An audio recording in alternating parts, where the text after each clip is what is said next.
Hello guys, कैसे हैं आप लोग। मैं Satendra Kumar, faculty of chemistry, आप सभी का स्वागत करता हूं अपने YouTube channel Satendra sir classes पर। तो आज हमारा लास्ट लेक्चर है बेटा इलेक्ट्रोकेमिस्ट्री का। ठीक है। अब मैंने एक चीज़ सोची थी, मैंने कहा था आपको आईआईटी मेंस और नीट के भी क्वेश्चन कराऊंगा, आपको कुछ टॉपिक्स अलग से कराऊंगा। मैंने सोचा बेटा उसके लिए हम कोर्स को थोड़ा जल्दी कंप्लीट कर लेते हैं, ताकि जब आईआईटी मेंस का जो पेपर होता है वो आपका जनवरी के आसपास होता है। ठीक है, जनवरी में होना है आपका। तो अगर हम जल्दी कंप्लीट कर लेंगे तो उस टाइम पर हम जो भी एक्स्ट्रा टॉपिक है वो पढ़ लेंगे। ठीक है, और प्रीवियस ईयर क्वेश्चन भी कर लेंगे। उस टाइम पर करेंगे तो ज़्यादा बेनिफिट मिलेगा। ठीक है, तब तक आपके कॉन्सेप्ट भी डेवलप हो जाएंगे। ठीक है। चलिए बेटा, तो आज हमें जो डिस्कस करना है, आज हमें दो टॉपिक डिस्कस करने हैं, बैटरीज और कोरोजन। ठीक है ना, आज की क्लास थोड़ा जल्दी कंप्लीट हो जाएगी। दूसरा, आज स्क्रीन शॉट लेके रखना बेटा, आज स्क्रीन शॉट लेना, क्योंकि आज सारा कंटेंट लिख रखा है। क्योंकि बैटरी वाला जो टॉपिक होता है ये याद करने वाला टॉपिक होता है। इसमें कैसे क्या क्या चीज़ें याद करनी है ये मैं आपको बताऊंगा। ठीक है, कोरोजन में भी समझा दूंगा आपको, कोरोजन में। ठीक है ना। तो ये और बैटरी वाला टॉपिक इंपॉर्टेंट होता है बेटा बोर्ड पॉइंट ऑफ व्यू से। 2 नंबर का क्वेश्चन इससे आता है। इलेक्ट्रोकेमिस्ट्री 5 नंबर की आती है आपके सीबीएसई बोर्ड में, तो उसमें से 2 नंबर का आपका बैटरी से रिएक्शंस आ जाती हैं। ठीक है ना। चलिए, तो देखो, कमर्शियल सेल्स बोलो या बैटरी क्या होती है बेसिकली बेटा, कॉम्बिनेशन ऑफ सेल्स होती है। ठीक है ना। और एक सिंगल सेल को हम क्या, सिंगल सेल क्या होती है, सेल एक ऐसा डिवाइस होता है जो केमिकल एनर्जी को इलेक्ट्रिकल एनर्जी में कन्वर्ट करता है जनरली। ठीक है ना, हम इलेक्ट्रोकेमिकल सेल की बात कर रहे हैं। ठीक है ना।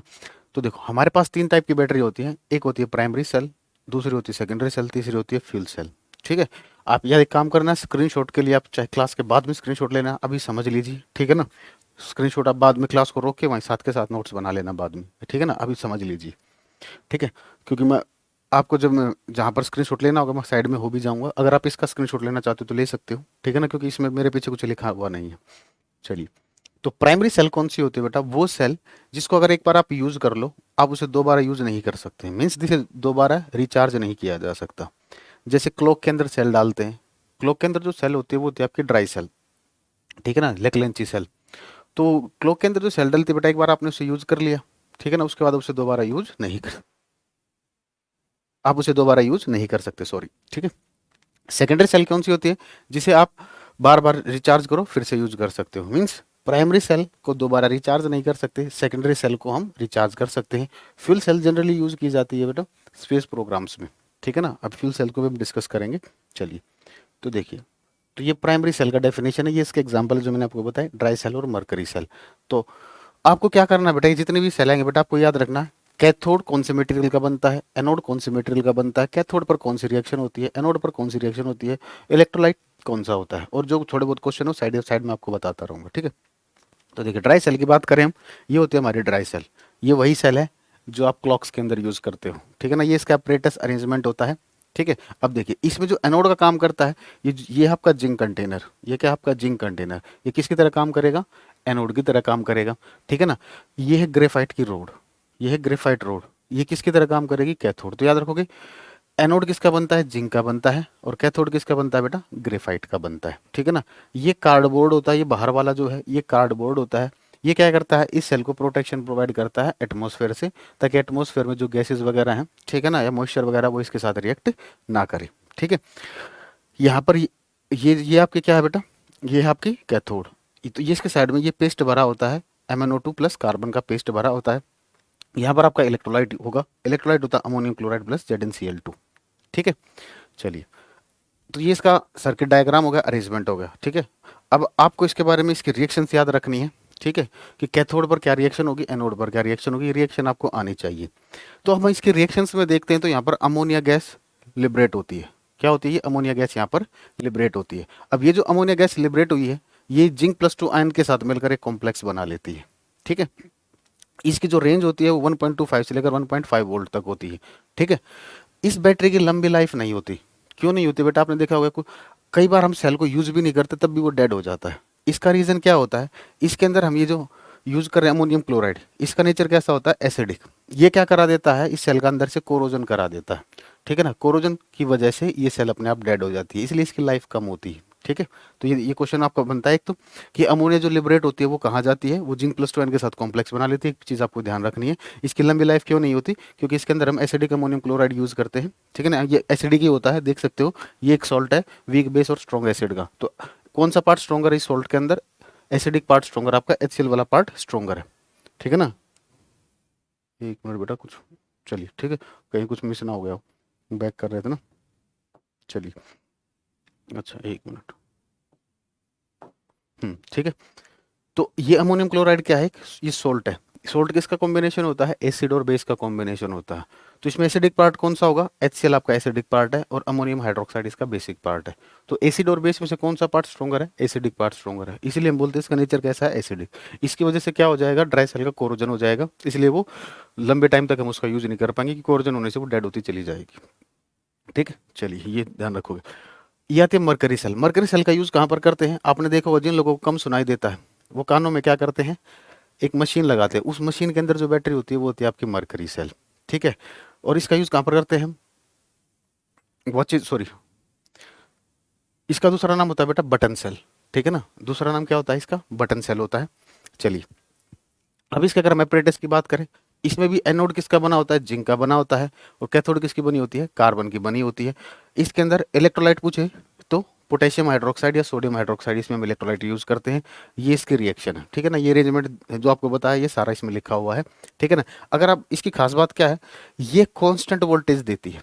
क्या करती है, कांस्टेंट वोल्टेज देती है। ठीक है ना, इसकी लाइफ भी ज्यादा होती है। तो ये कांस्टेंट वोल्टेज क्यों देती है बेटा, अगर आप इसकी नेट रिएक्शन देखो, इसकी नेट रिएक्शन में कोई आयन दिख रहा है आपको, कोई आयन नहीं दिख रहा। अगर कोई आयन नहीं दिख रहा मीन्स कंसंट्रेशन क्या बनी रहेगी, कांस्टेंट बनी रहेगी। नस्ट इक्वेशन तो पढ़ ही चुके हो। ठीक है ना, नस्ट इक्वेशन तो हमने पढ़ाई है आपको। ठीक है ना, तो इनकी कंसंट्रेशन क्या रहेगी, कांस्टेंट रहेगी, जिसकी वजह से इसकी लाइफ ज़्यादा होती है हमारी।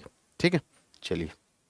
तो ये सारी लिखी है, ये सारी बातें इसमें लिखी हुई है। ट्रांजिस्टर में यूज़ करते हैं, क्लॉक्स में यूज़ करते हैं, सॉरी इसका यूज़ करते हैं हेयरिंग एड्स और वॉचेज में। ठीक है ना, ड्राई सेल का यूज़ यहाँ पर लिखे हैं, क्लॉक्स में ट्रांजिस्टर, मैंने बताया था क्लॉक्स के अंदर ड्राई सेल यूज़ करते हैं। ठीक है, चलिए बेटा आगे बढ़ते हैं। सेकेंडरी बैटरी बताया था, जिसको हम फिर से हम चार्ज कर सकते हैं, जिसको हम चार्ज करके यूज कर सकते हैं। इसका सबसे बढ़िया एग्जांपल लेड स्टोरेज बैटरी। और बेटा लेड स्टोरेज बैटरी की रिएक्शंस जो होती हैं वो लगभग हर साल पूछी जाती है, चार्जिंग और डिस्चार्जिंग की। वो डायरेक्ट क्वेश्चन आता है 2 नंबर में, write the charging and discharging reaction of lead storage battery. ठीक है, तो lead storage battery inverter battery होती है। इसमें क्या होता है बेटा, 6 इलेक्ट्रोड का यूज करते हैं। ठीक है ना, ये हर एक इलेक्ट्रोड 2 वोल्ट का पोटेंशियल डिफरेंस देती है।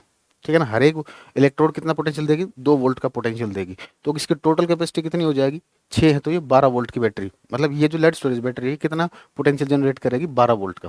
ठीक है, 12 वोल्ट का difference generate, potential difference generate करेगी। इसके अंदर हम क्या करते हैं, अल्टरनेट, ये अगली छोड़ दीजिए, ये जो रेड कलर के एक छोड़कर एक, इन तीनों को ज्वाइन कर कर हम बना देते हैं एनोड, और जो बाकी 3 बच गई उनको बना देते हैं हम कैथोड। अब इनको हम इस तरीके से क्यों कर रहे हैं बेटा, 3 3 का कॉम्बिनेशन क्यों ले रहे हैं, क्योंकि 3 3 का कॉम्बिनेशन लेने से क्या हो रहा है, जो हमारी आउटपुट आ रही है, ठीक है ना, वो ज्यादा आएगी अगर हम सिंगली इसको यूज करते हैं। इलेक्ट्रोलाइट इसमें डाइल्यूट सल्फ्यूरिक एसिड यूज होता है। अब इसके बारे में थोड़ा देखना। अब इसको लेड स्टोरेज बैटरी क्यों बोलते हैं, सुनिए, ये 6 की 6 इलेक्ट्रोड जो होती है, ध्यान से सुनना, ये 6 की 6 इलेक्ट्रोड किसकी बनी होती है, लेड की बनी होती है, इसलिए इसको बोलते हैं लेड स्टोरेज बैटरी। तो बोलोगे सर इसमें कैथोड और एनोड में डिफरेंस क्या होगा, कैथोड और एक्चुअली क्या होता है, इसके ऊपर कोटिंग होती है। ठीक है ना, क्या होता है इसके ऊपर कोटिंग होती है, या सिंपली बोल लीजिए इसके अंदर जो पेस्ट यूज होता है उसकी बात कर रहे हैं, उसमें डिफरेंस होता है। ठीक है ना, अगर मान लीजिए कोटिंग से समझाना चाहें आप, अगर इसके ऊपर जो कोटिंग है, इसके अंदर जो पेस्ट है, लेड के अंदर अगर जो पेस्ट है या इसके ऊपर जो कोटिंग है, अगर वो लेड डाइऑक्साइड की हुई तो वो क्या कहलाएगी, कैथोड कहलाएगी। तो लेड स्टोरेज बैटरी का जो कैथोड बना होता है, ये आपको ध्यान रखना है, किसका बना होता है, लेड डाइऑक्साइड का। और एनोड पे क्या होता है, लेड, लेड के ऊपर कोटिंग होती है स्पॉन्जी लेड की। लेड के ऊपर किसकी कोटिंग होगी, स्पॉन्जी लेड की, या इसके अंदर जो हम सब्सटेंस यूज करेंगे वो स्पॉन्जी लेड यूज करेंगे। अब ये स्पॉन्जी लेड क्या होता है, सेंटर फेस खाई होगी आपने, सेंटर फ्रेश के अंदर भी फ्लूइड होता है, तो इस टाइप से जो लेड होगा उसके अंदर भी फ्लूइड होगा, उसको बोलते हैं स्पॉन्जी लेड। तो एनोड किसका बना होगा, आपका स्पॉन्जी लेड का बना होगा। ठीक है, चलिए अब देखिए, ये डिस्चार्जिंग रिएक्शन है बेटा, ये आपको याद रखनी है। ठीक है ना, रिचार्जिंग ये आपको क्रैम करनी है, इसका और कोई ऑप्शन नहीं है। रिडॉक्स रिएक्शन आप इसको बैलेंस भी कर सकते हो। ठीक है ना, ये ऐसी कोई बड़ी बात भी नहीं है। ठीक है ना, जब हम आपको क्या नाम है डी एंड एफ ब्लॉक पढ़ाएंगे, ठीक है ना, डी एंड एफ ब्लॉक पढ़ाएंगे तो वहां मैं आपको आयनिक रिएक्शंस कैसे लिखते हैं वो सारी चीजें बताऊंगा। ठीक है ना, तब तक आप याद भी कर सकते हो। ठीक है ना, नहीं करना तो कोई दिक्कत नहीं, तब तब समझ लेना फिर कर लेना। अभी मैं आपको सजेशन नहीं दूंगा, अभी फिलहाल याद जरूर कर लेना इसको। ठीक है ना, ठीक है। अब देखो ये डिस्चार्जिंग रिएक्शन है, अब इसकी डिस्चार्जिंग याद है तो रिचार्जिंग आप लिख सकते हो। रिचार्जिंग में क्या करना है, एनोड की जगह कैथोड कर दोगे, कैथोड की जगह एनोड, इन दोनों को चेंज करोगे और इस रिएक्शन को रिवर्स कर दोगे। क्योंकि जब आप एनोड को कैथोड में, एनोड की जगह कैथोड लिखोगे, अगर आपने यहाँ पर कैथोड लिखा तो कैथोड पर होगा बेटा रिडक्शन, कैथोड पर क्या होगा, रिडक्शन। ठीक है ना, रिडक्शन का मतलब गेन ऑफ इलेक्ट्रॉन। तो गेन ऑफ इलेक्ट्रॉन कब होंगे, जब ये रिएक्शन रिवर्स होगी। ठीक है। तो एक डिस्चार्जिंग वाली याद कर लोगे, रिचार्जिंग में क्या करोगे, एनोड को कैथोड बना दोगे, कैथोड को एनोड, और रिएक्शन को रिवर्स कर दोगे। ठीक है, ये डिस्चार्जिंग रिएक्शन। ठीक है ना, ये आगे रिचार्जिंग। ठीक है, चलिए आगे बढ़ते हैं।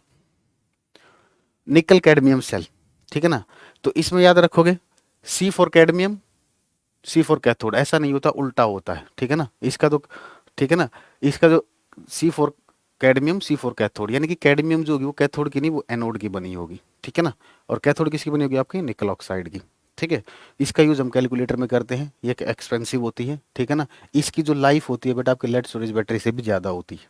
ठीक है, तो ये थी हमारी सेल। अब फ्यूल सेल के बारे में हम बात करेंगे। चलिए, फ्यूल सेल क्या होता है बेटा, फ्यूल सेल वो सेल होती है जिसमें हम क्या करते हैं, जैसे हाइड्रोजन हो गया, ठीक है ना, मीथेन हो गया, इन फ्यूल्स का हम कंबशन कराते हैं। इन कंबशन से जो एनर्जी जनरेट होती है फिर हमारी, तो ऐसी सेल्स को बोलते हैं हम फ्यूल सेल्स। ये फ्यूल सेल का एक डायग्राम है। ठीक है ना, हम हमारे सिलेबस में है हाइड्रोजन ऑक्सीजन फ्यूल सेल। ठीक है, यहाँ से हम हाइड्रोजन को पास करेंगे, यहाँ से ऑक्सीजन को पास करेंगे। ठीक है, ये आपकी कैथोड हो गई। ठीक है ना, ये आपकी एनोड हो गई। ठीक है, सॉरी उल्टा बोल दिया है ना। चलिए, हम्म, चलिए, तो यहाँ से आप देखोगे इसको, ये सर्किट डायग्राम आपको याद रखना है। ठीक है ना, इलेक्ट्रोलाइट, इसमें इलेक्ट्रोलाइट आप क्या यूज़ करेंगे, NaOH या KOH यूज़ कर सकते हैं इलेक्ट्रोलाइट के रूप में। ठीक है, चलिए, हाँ, तो एनोड वाली रिएक्शन आप याद रखोगे, कैथोड वाली रिएक्शन याद रखो, ये रिएक्शन आपको याद रखनी है। ठीक है ना, और ये वाली रिएक्शन तो, एक मिनट, ये वाली रिएक्शन तो आपको वैसे भी याद होगी, याद कीजिए, प्रोडक्ट ऑफ इलेक्ट्रोलिसिस में मैंने आपको बताया था, बस ये रिवर्स करके लिख रखी है। ठीक है ना, क्या कर रखी है, रिवर्स करके लिख रखी है। ठीक है ना, चलिए, ठीक है, तो ये नेगेटिव वाली क्या होगी बेटा, ये इलेक्ट्रोकेमिकल सेल्स के एग्जांपल है। नेगेटिव क्या होगा, नेगेटिव किस पर होता है, एनोड पर, तो ये होगी आपकी एनोड, ये होगी आपकी कैथोड। ठीक है ना, तो एनोड पर क्या होगा आपका, हाइड्रोजन होगा, और कैथोड पर क्या होगा, ऑक्सीजन होगा। ठीक है ना, कैथोड पर ऑक्सीजन, एनोड पर हाइड्रोजन। ठीक है बेटा, तो बस आपको ये ध्यान रखना, और कुछ नहीं इनमें बेटा, याद करने की चीज़ें हैं। ठीक है ना, आप इसको रीड करना बस। ठीक है ना, क्या क्या डिफिकल्टीज आती है। ठीक है ना, इसकी एडवांटेज क्या है, हम देखो लगातार इसमें हाइड्रोजन और ऑक्सीजन की जो सप्लाई है हमारी, कहाँ गई, हाइड्रोजन और ऑक्सीजन की सप्लाई जो है वो लगातार रहती है। ठीक है ना, ये हम लगातार इसको देते रहते हैं, जिसकी वजह से ये सेल कभी भी डेड नहीं हो सकती। ठीक है ना, दूसरा, इससे हाइड्रोजन और ऑक्सीजन रिएक्शंस अगर आप देखते हो, ठीक है ना, तो इनसे क्या आपको क्या बन रहा है, वाटर बन रहा है, आपका प्रोडक्ट क्या बन रहा है, वाटर बन रहा है। ठीक है, नेट सेल रिएक्शन देखोगे तो वाटर बन रहा है, क्या वाटर से पोल्यूशन होगा, नहीं होगा, तो ये इसकी एडवांटेज है बेटा। ठीक है ना, इससे पोल्यूशन नहीं होता। ठीक है ना, डिफिकल्टीज क्या आती है, जो हम इलेक्ट्रोलाइट यूज करते हैं उससे सेल के अंदर कोरोजन हो सकता है। ठीक है ना, इसकी, अब अगर आप इस सेल को यहाँ पर देखते हो, ये लिखा है cathode of porous carbon containing suitable catalyst, तो इसके अंदर जनरली जो कैटलिस्ट होता है वो पैलेडियम और प्लेटिनम होता है। ठीक है ना, और जो कि कॉस्टली होते हैं, जिसकी वजह से इसकी कॉस्ट बढ़ जाती है। ठीक है, चलिए, ठीक है, तो ये कुछ डिफिकल्टीज हैं, एक एक दो दो याद रखना। एफिशिएंसी का, फ्यूल सेल की एफिशिएंसी निकालनी है तो फॉर्मूला होता है delta G by delta H, gives free energy change, enthalpy change. ठीक है, अब कोरोजन पर आते हैं बेटा। कोरोजन पर क्या होता है, जब भी कोई मेटल मॉइस्चर के कांटेक्ट में आता है तो क्या होता है, वो धीरे धीरे खत्म होता चला जाता है। ठीक है ना, यही धीरे धीरे मेटल का खत्म होना ही क्या कहलाता है, कोरोजन कहलाता है। जब कोरोजन आयरन के केस में होता है तो इसको बोलते हैं हम रस्टिंग ऑफ आयरन। ठीक है ना, जब कोरोजन आयरन के केस में होता है उसको बोलते हैं हम रस्टिंग ऑफ आयरन। ठीक है, तो मैं आपको लास्ट क्लास में, लास्ट में साइड साइड होकर दिखा दूंगा, अभी सुनते जाइए बस, बस 10-15 मिनट में क्लास कंप्लीट। अब कोरोजन का मैकेनिज्म क्या होता है, सॉरी, कोरोजन का मैकेनिज्म क्या है, ठीक है ना, हम बात करेंगे आयरन के केस में, तो रस्टिंग ऑफ आयरन पर किस तरीके से कोरोजन होता है, उसका मैकेनिज्म क्या है, देखिए। एटमॉस्फेयर में क्या है बेटा, कार्बन डाइऑक्साइड गैस है और वाटर है। ठीक है ना, तो मेटल के सरफेस पर ये कार्बन डाइऑक्साइड और वाटर मिलकर बना लेंगे कार्बोनिक एसिड। अब कार्बोनिक एसिड एक वीक एसिड है, इक्विलिब्रियम मेंटेन रखेगा, H+ आयन देगा। तो जैसे ही आयरन अब इस कांटेक्ट में आएगा, ठीक है ना, जैसे ही आयरन इस एसिडिक मीडियम की प्रेजेंस में ऑक्सीजन के कांटेक्ट में आएगा तो उसका ऑक्सीडेशन होना स्टार्ट हो जाएगा। जैसे ही आयरन ऑक्सीजन के कांटेक्ट में आएगा in the presence of acidic medium, तो आयरन का ऑक्सीडेशन होना स्टार्ट हो जाएगा। तो ऑक्सीडेशन का मतलब रिलीज ऑफ इलेक्ट्रॉन। अब इसने ये इलेक्ट्रॉन रिलीज किया, आयरन ने इलेक्ट्रॉन रिलीज किया, अब ये इलेक्ट्रॉन आयरन में सरफेस पर जाएंगे। ठीक है ना, क्योंकि मेटल तो कंडक्टर होते हैं, तो जहां पर इलेक्ट्रॉन प्रोड्यूस हुए वहां से ये क्या जाएंगे, आयरन के सरफेस पर जाएंगे। ठीक है ना, ये सरफेस पर है तो सरफेस से एक जगह से दूसरी जगह पर जाएंगे। ठीक है ना, तो दूसरी जगह पर क्या होगा, जो एटमोसफेयर में जो ऑक्सीजन है और H+ एसिड से आए, तो ये क्या, एच प्लस आयन क्या करेगा, उस इलेक्ट्रॉन को लेगा और वाटर बना देगा। ठीक है, इन दोनों रिएक्शन को, फर्स्ट और सेकंड को, कैथोड और एनोड की रिएक्शन को ऐड करोगे, आपको ये मिल गया। अब ये जो फेरस आयन आए हैं, अब ये जो फेरस आयन आए हैं बेटा, ये क्या करेंगे, ये आपके ऑक्सीजन के साथ, जो भी ऑक्सीजन एटमॉस्फेयर में प्रेजेंट है, सिंपली बोल दो जो मॉइस्चर प्रेजेंट है, मॉइस्चर का मतलब क्या हो गया, एयर प्लस वाटर, और एयर में मेनली किसकी बात कर रहे हैं हम, ऑक्सीजन की। तो जैसे ये फेरस आयन ऑक्सीजन और वाटर के कांटेक्ट में आएंगे, ठीक है, तो यहाँ से बनाएंगे ये Fe2O3। अब इसके बाद क्या होगा, ये Fe2O3 फिर से मॉइस्चर के कांटेक्ट में आएगा, तो इसका हाइड्रेशन हो जाएगा, और हाइड्रेशन में क्या होगा, वाटर मॉलिक्यूल इस पे अटैच हो जाएंगे। ठीक है ना, ये वैल्यू x है बेटा। देखो इस x का मतलब क्या होता है, x क्यों लिखते हैं, अब आयरन जहाँ पर रखा होगा हर जगह वाटर वेपर सेम तो होंगे नहीं, कंसंट्रेशन अलग अलग हो सकती है, तो ये x कोई नंबर फिक्स नहीं है, तो ये आएगा आपका रस्ट। ठीक है, सिंपल सा बेटा, आप इसे रीड करोगे, इसमें कुछ रॉकेट साइंस नहीं लगी हुई, बस एक रीड करना, एक बार लिख कर देख लेना, आपका हो जाएगा, इसमें कुछ ऐसा है नहीं। ठीक है, मैंने इसलिए बहुत इन चीज़ों को लिखने में, अगर वैसे मैं लिखवाता ना आपको, यही क्लास 3 घंटे में जाके पूरी होती, क्योंकि लिखने में भी टाइम लगता है बेटा, 3 नहीं तो 2 घंटे तो मान के चलो, आज की क्लास कम से कम 2 से ढाई घंटे चलती। ठीक है ना, और आज की क्लास हम आधा घंटे में कंप्लीट कर लेंगे।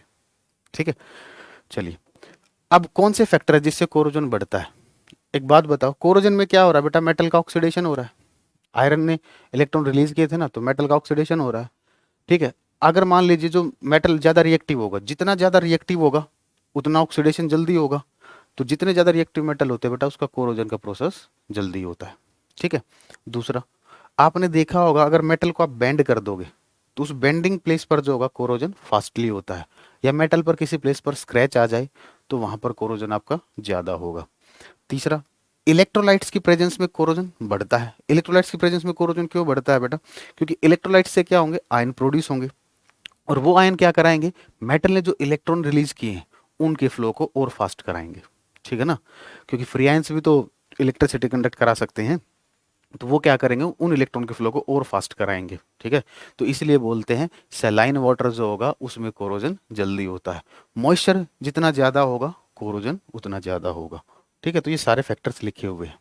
ठीक है ना, अब प्योर मेटल पर कभी भी कोरोजन नहीं होता बेटा, जितनी ज़्यादा इंप्योरिटीज प्रेजेंट होंगी मेटल के अंदर, उसका कोरोजन उतना फास्ट होगा। तो ये पॉइंट आपको याद रखना। अब इस कोरोजन को रोक कैसे सकते हैं बेटा हम, आपने सुना होगा, तो सबसे पहला जो मेथड आता है वो आता है बैरियर प्रोटेक्शन। बैरियर का मतलब क्या होगा, आयरन, मान लो आयरन, आयरन के ऊपर आपने ऑयल लगा दिया, ग्रीस लगा दिया, पेंट लगा दिया, तो ये जो ऑयल और ग्रीस या पेंट है, ये क्या है, एक बैरियर बन गया, किसके बीच में, मॉइस्चर और आयरन के बीच में, मॉइस्चर और आयरन के बीच में क्या बन गया, वो बैरियर बन गया, तो इसलिए इसको बोलते हैं हम बैरियर प्रोटेक्शन। तो बैरियर प्रोटेक्शन में क्या होता है, हम क्या करते हैं, तो ऑयल का यूज करेंगे, पेंट का यूज करेंगे, या ग्रीस का यूज करेंगे। ठीक है ना, या मेटल के ऊपर हम ऐसे मेटल की कोटिंग करते हैं जिसका कोरोजन नहीं होता, मेटल के ऊपर ऐसे मेटल की कोटिंग कर दो जिसका कोरोजन नहीं होता, जैसे क्रोमियम हो गया आपका, निकल हो गया, ठीक है ना, एल्यूमिनियम हो गया, तो ऐसे मेटल्स की कोटिंग करेंगे तो कोरोजन नहीं होगा। दूसरा आता है सैक्रिफिशियल प्रोटेक्शन। नाम से कुछ समझ आ रहा है, सैक्रिफिशियल प्रोटेक्शन, सैक्रिफिशियल प्रोटेक्शन का मतलब सेक्रीफाइस करना। तो क्या करेंगे, हम एक मेटल के ऊपर ऐसे मेटल की कोटिंग करेंगे जो उससे ज्यादा रिएक्टिव हो, जो उससे ज्यादा रिएक्टिव हो। अगर हम ऐसे कोटिंग करेंगे तो अब ऑक्सीडेशन किसका होगा बेटा, मोर रिएक्टिव मेटल का होगा। ठीक है ना, क्योंकि जो ज्यादा रिएक्टिव होगा उसका ऑक्सीडेशन सबसे पहले होगा। तो हम आयरन के ऊपर ऐसे मेटल की कोटिंग करेंगे जो आयरन से ज्यादा रिएक्टिव होगा। तो जनरली हम यूज करते हैं गैल्वेनाइजेशन। कौन सा मेथड यूज करते हैं, गैल्वेनाइजेशन। गैल्वेनाइजेशन में हम क्या करते हैं, आप 10th में भी पढ़ के आए होंगे, आयरन के ऊपर हम जिंक की कोटिंग कर देते हैं। अब जिंक क्या करेगा, मॉइस्चर के कॉन्टेक्ट में रहेगा, क्योंकि कोटिंग तो उसी की मॉइस्चर कॉन्टेक्ट में जिंक है। दूसरी बात, जिंक जो होता है वो आयरन से ज्यादा रिएक्टिव है, उसका ऑक्सीडेशन जल्दी होगा। ठीक है, तो जिंक क्या करेगा, आयरन को बचाने के चक्कर में अपने आप को कुर्बान कर देगा, इसीलिए इसको बोलते हैं हम सैक्रिफिशियल प्रोटेक्शन। क्या बोलते हैं, सैक्रिफिशियल प्रोटेक्शन। ठीक है, चलिए, ये लास्ट मेथड आता है इलेक्ट्रिकल प्रोटेक्शन या कैथोडिक प्रोटेक्शन। ये मेथड, इस मेथड का यूज कहां पर करते हैं बेटा, जो अंडरग्राउंड पाइप्स, आयरन पाइप्स होते हैं, उनको कोरोजन से बचाने के लिए, मिट्टी के अंदर, ठीक है ना, या जैसे डैम वगैरह है उसके अंदर अगर आयरन के पाइप्स हैं तो उनको बचाने के लिए मेथड यूज होता है। अब इसमें करते क्या हम, आयरन को क्या करते हैं, आयरन को हम बनाते हैं कैथोड। ठीक है, क्योंकि अगर आयरन एनोड बना दिया, अगर आयरन एनोड बना दिया तो क्या होगा, एनोड पर ऑक्सीडेशन होता है। तो हम चाहते हैं कि मेटल, आयरन का ऑक्सीडेशन ना हो। कोरोजन में क्या हो रहा है, जनरल कोरोजन में हो क्या रहा है, मेटल का ऑक्सीडेशन हो रहा है, तो हमें आयरन को बचाना है आयरन का ऑक्सीडेशन होने से। तो हम क्या करेंगे, उसे क्या बना देंगे, कैथोड बना देंगे, ठीक है ना। दूसरा फिर एनोड किसे बनाएंगे, जो ज़्यादा रिएक्टिव मेटल होगा, ठीक है ना। तो मैग्नीशियम आयरन से ज़्यादा रिएक्टिव होता है, रिएक्टिविटी सीरीज में आपने 10th में भी पढ़ी होगी, इलेक्ट्रोकेमिकल सीरीज से भी देख सकते हो, ठीक है। जनरली हम यूज़ करते हैं मैग्नीशियम, तो मैग्नीशियम को बना दिया हमने एनोड। अब ये जो मोर रिएक्टिव मेटल है बेटा, और ये आयरन पाइप्स हैं, ये धरती के नीचे हैं या बोल सकते हो अंडर वाटर प्रेजेंट है, ठीक है ना। तो ये आयरन को हमने बना दिया है कैथोड, और हमने क्या किया, इन पाइप के साथ कनेक्ट कर दिया है मोर रिएक्टिव मेटल को। अब मोर रिएक्टिव मेटल का तो आप डायरेक्टली कनेक्ट कर दो या वायर से कनेक्ट कर दो, आपकी इच्छा है। ऐसा करने से क्या होगा, अब ऑक्सीडेशन किसका होगा, मोर रिएक्टिव मेटल का, ठीक है। तो इसका ऑक्सीडेशन हुआ, इसने इलेक्ट्रॉन रिलीज किए। अब ये इलेक्ट्रॉन आयरन की तरफ भागेंगे, ठीक है ना। लेकिन यहाँ पर क्या है बेटा, H प्लस आयंस है और ऑक्सीजन, ठीक है ना। तो ये H प्लस आयन क्या करेंगे, इस इलेक्ट्रॉन को गेन कर लेंगे और बना देंगे वाटर। क्या बना देंगे, वाटर। तो देखिए कहीं पिक्चर में आयरन आया नहीं, आया, आयरन पर कोई रिएक्शन ही नहीं हो रही। तो इस तरीके से हम आयरन को बचा लेते हैं, ठीक है। चलिए, तो ये थे हमारे मेथड, ठीक है ना। और रस्टिंग ऑफ आयरन क्या है, इलेक्ट्रोकेमिकल फिनोमेना। अगर आपसे पूछ ले कि एक्सप्लेन कीजिए कि रस्टिंग ऑफ आयरन एक इलेक्ट्रोकेमिकल फिनोमेना है, एनसीईआरटी का क्वेश्चन आप कर सकते हो। अब मैंने आपको इसको सारा एक्सप्लेन कर दिया। अब मैं आपको बेटा फर्स्ट से स्लाइड दिखा देता हूँ, ठीक है ना, ताकि आप जब नोट्स बनाओ। आज की क्लास थोड़ी बोरिंग वगैरह बोर तो नहीं होगे, शायद बोरिंग होने का तो काम नहीं था, लेकिन ठीक है ना, क्योंकि मैंने सारी चीज़ें बहुत जल्दी आपको बता दी, ठीक है ना। जो जो आपको कैसे कैसे करना है, रिएक्शन सारी याद रखनी है, कैथोड किस मटेरियल का बनता है, नोड किस मटेरियल का बनता है, यूज कहाँ होता है, ठीक है ना। और कांस्टेंट वोल्टेज कौन सी बैटरी देती है, मरकरी सेल देती है, ठीक है ना। ये सारी चीज़ें मैंने आपको बताई हैं, फ्यूल सेल वगैरह। तो जनरली जो पेपर में जो आता है, जो मैक्सिमम टाइम जो क्वेश्चन आया है वो आपका किससे आया है, लेड स्टोरेज बैटरी से। लेकिन इसका मतलब ये नहीं कि बाकी से नहीं आया, सभी से क्वेश्चन आए, बट आपको सारे करने हैं। अगर आपको 70 आउट ऑफ 70 की प्रिपरेशन करनी है तो सारे करने हैं, ठीक है। चलिए, अब देखो मैं साइड हो रहा हूँ, ताकि अगर आप वीडियो को बाद में भी देखो तो नोट्स आप आसानी से बना सको, ठीक है। या स्क्रीनशॉट लेना चाहो तो जल्दी जल्दी स्क्रीनशॉट ले लीजिए। पहली स्लाइड, ये दूसरी स्लाइड, स्क्रीनशॉट ले सकते हो, इतना टाइम दे रहा हूँ, या वीडियो को रोक करके आप नोट्स बना सकते हो।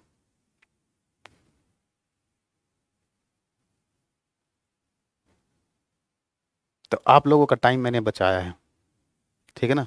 आप लोगों का टाइम मैंने बचाया है ताकि हमारा सिलेबस भी जल्दी पूरा हो सके, क्योंकि ये मैटर बेटा, ये जो टॉपिक्स है बेटा, ये याद करने का जनरली, ठीक है ना। ये जनरली क्या है, ये याद करने की चीज़ें हैं।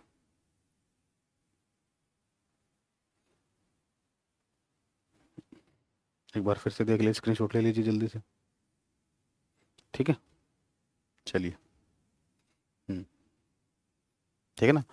बस यही टॉपिक था जिसके लिए मुझे यूज़ करना पड़ा, ठीक है ना। नहीं तो हमेशा सारे टॉपिक में आपको जैसे पढ़ाते हैं वैसे ही पढ़ाएंगे, ऐसा मत सोचना कि सर जल्दी सिलेबस कराने के चक्कर में पहले लिख देंगे। ऐसा नहीं बेटा, सारे टॉपिक आपके सामने होंगे, जैसे पिछली सारी क्लासेज हुई वैसे ही होंगी। बस ये एक टॉपिक है, जनरली इसको हम क्या करते हैं, नोट्स देते हैं बेटा इसके। इन टॉपिक से क्या करते हैं, हम नोट्स दे देते हैं और क्लास में एक बार बता देते हैं, ठीक है ना। वही चीज़ यहाँ पर हुई है कि आप नोट्स बना लो, तो इसलिए मैंने आपसे ज़्यादा मेहनत मुझे करनी पड़ी लिखने में। मुझे तो पढ़ाते टाइम भी लिखना था, अब भी लिखना था, ठीक है ना। लेकिन उसमें क्लास थोड़ी ज़्यादा बोर हो जाती, इसीलिए।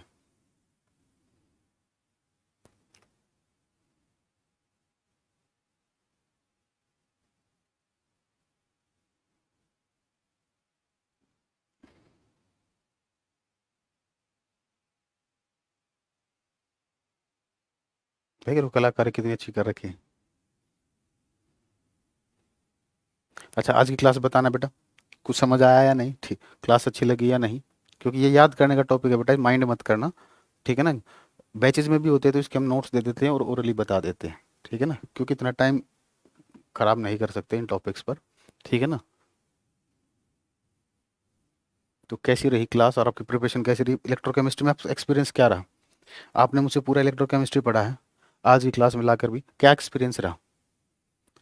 बेटा कमेंट जरूर करने हैं, मैं कमेंट आपके पढ़ता हूँ, ठीक है। ध्यान रखना, मैं कमेंट पढ़ता हूँ लाइव क्लास के, ये ध्यान रखना। ये जो क्लास है मैं इसके भी कमेंट पढ़ रहा हूँ साइड में अपने फ़ोन में।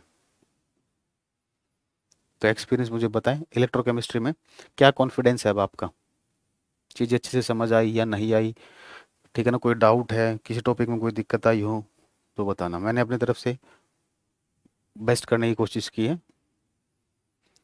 अगर आपने ये नोट्स कवर कर लिए तो इस चैप्टर से आपका एक सिंगल मार्क्स निकल सकता है। मैंने आपको इस तरीके से पढ़ाया है, कुछ भी नहीं छोड़ा है,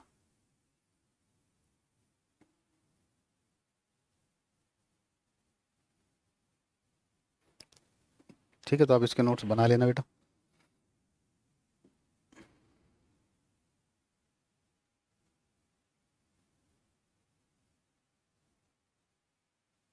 ठीक है, ले चुके हो स्क्रीनशॉट, या वीडियो को रोक कर इसके नोट्स बना सकते हो बाद में भी, इसलिए थोड़ा थोड़ा टाइम दे रहा हूँ मैं ताकि आपको पॉज करने का टाइम मिल जाए।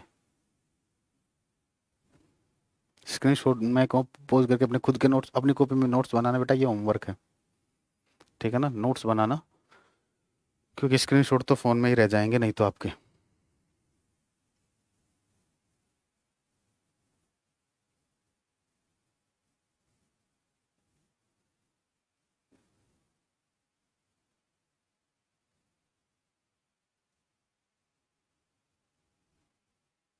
ये क्वेश्चन पूछा जा सकता है, iron rust faster in saline water, क्यों? क्योंकि सेलाइन वाटर में क्या होंगे बेटा, इलेक्ट्रोलाइट आ जाएंगे, जैसे NaCl होगा आपका इलेक्ट्रोलाइट आ जाएगा, इलेक्ट्रोलाइट आने से फ्लो ऑफ इलेक्ट्रॉन फास्ट हो जाएगा, इसलिए सेलाइन वाटर में रस्टिंग फास्ट होती है। ठीक है, कोई भी मेथड आपसे पूछ लेंगे, ठीक है ना, 2 नंबर में आपको पूछ लेंगे प्रिवेंशन ऑफ कोरोजन के मेथड बताओ या सैक्रिफिशियल प्रोटेक्शन को एक्सप्लेन करो। दो, अगर एक सिंगल मेथड पूछेंगे तो सबसे इंपॉर्टेंट ये है, ये डायग्राम भी ध्यान रखना है आपको, ठीक है ना।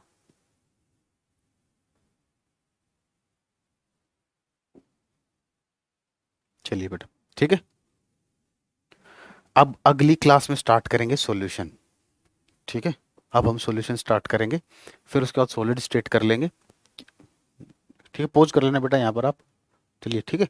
हाँ, तो अगली क्लास में सॉल्यूशन स्टार्ट करेंगे, फिर उसके बाद कोशिश करेंगे सॉलिड स्टेट ही करें, ताकि आपका स्कूल में, कुछ स्कूलों में होता है कि गर्मियों की छुट्टियां पड़ने से पहले टेस्ट होता है, तो स्कूल में 3 ही चैप्टर होंगे उस टाइम पर, लेकिन जैसे जैसे ही आप छुट्टियां छुट्टी आपकी खत्म हो गई, आप स्कूल में जाओगे ना, टीचर आपको भगा देगा, जल्दी जल्दी से करा देगा, एक ही महीने में सारी बुक कंप्लीट करा देगा।